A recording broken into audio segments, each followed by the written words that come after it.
जय जगन्नाथ।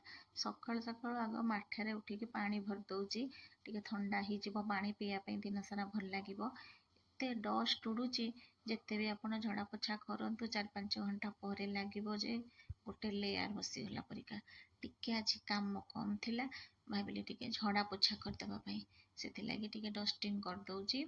एपटे आचार करी किंतु एते खरा होची जे छात को जीवा पॉसिबल होनी से झरका साइड रे जेतिकी टिके खरा पड़ुची गोटे जगार सब आचार रखिकी भाविले टिके गरम हवा आसिले एटलिस्ट आचार गुड़ाक नष्ट हेनी से सब पोछापोछि करके गोटे जगार रखी दौची।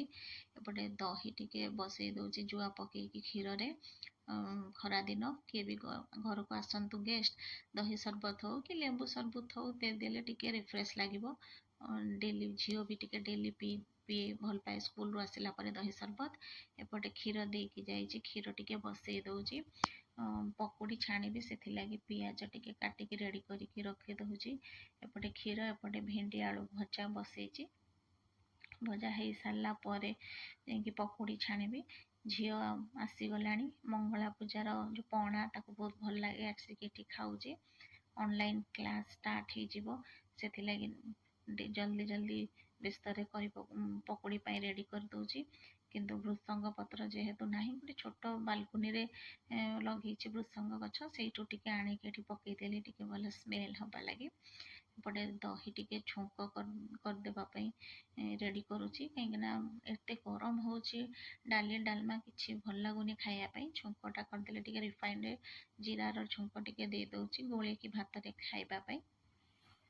दहीटा भी देहटा डेली दही खाइब एमती तो फ्रेश दहीटा भल से दही रेडी करके रखी दौची।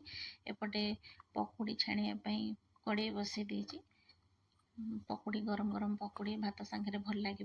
काकुड़ी आना होता ताकू टिके धोईकी रखी दौची पानी निगड़ी गले ताकू फ्रिज रे रखीदेवी।